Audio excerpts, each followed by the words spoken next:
Hey guys, Drew Canoli. I'm here with a good friend, Neale Godfrey, to talk about something we normally don't talk about on today's show.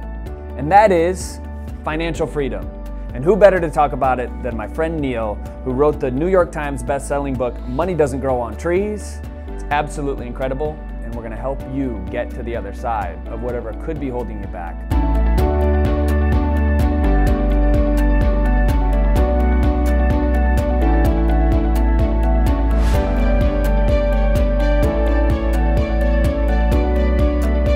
Tell me a little bit about why you wrote this book. Well, actually it had to do with my own children. When I was president of the First Women's Bank, I watched women be disempowered handling money, and that made no sense to me. Why are they so scared? It was because we were never taught anything about money when we were kids. There were no books to teach kids about money. So of course my 3-year-old daughter said to me, "Mommy, why don't you write the books?" And of course I was afraid. I was outside my comfort zone. But I had that conversation with myself in the mirror. Maybe the way you had a conversation with yourself about empowering people to take charge of their health.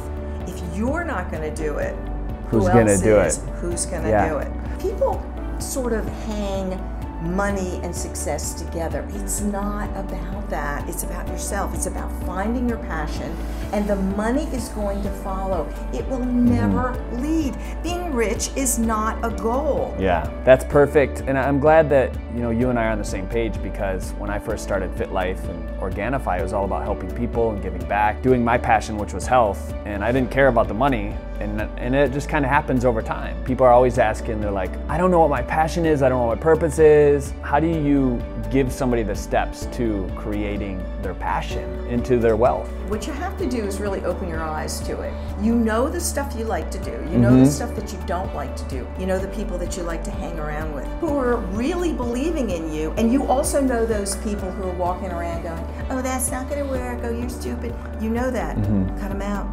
So you start with the intention, and then you know what? It starts to find you. Take charge. You need a plan. You need a real plan. We know that our words eventually become our deeds and our actions, and we internalize that. If you can really, really look yourself in that mirror and say, my intention is to handle my life. I am the one who's going to be that engineer on the train of my life. Then all of a sudden you start that empowerment. If it's sitting there and saying, you know what, I have a goal.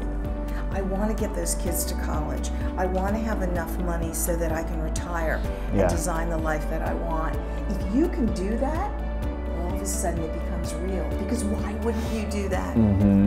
So what's the roadmap to becoming debt-free? Number one, in terms of becoming debt-free, and debt, by the way, is something that is not intrinsically bad, because it helps us get some of the things that we want. But then what we have to do is get on top of it and get in front of it, which means you need that map to start paying it back, because then all of a sudden you're going to feel free. Talk to the bills. You know what? I'm getting there. We're going to pay you back. We're going to live beneath our means, and you know what that means. You have to spend less than you earn. It's a concept. Put the credit cards away. It's so tied to health too, I think, because if we're in a state of lack of dopamine or serotonin and we don't feel happy on the inside from the food, then we're going to crave commercialism. So people just aren't fulfilled nutritionally. Overspending and overeating are the same exact behavior. And when you take charge, why wouldn't you want to be healthy, wealthy, and wise? Why wouldn't you make that choice? Something practical that you can take away from this video. I want to see what your intention statement is below. Leave a comment. And then the second part of this, if you're sitting at home, you got debt collectors calling, bills piling up, the homework is to face it. Not only face it, but feel the emotion of it. Once you get used to it, you're going to lean into more things that you're fearful of. And that's one of the things that I love about this book, is because it shows you exactly how to do that. So get the book below, you guys. Click it or click in the video. The fact of the matter is you can have financial freedom. Why wouldn't you make that choice for yourself? Get it in front of the debt.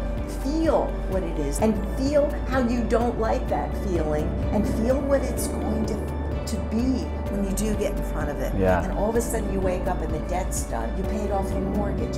You're getting the kids to college.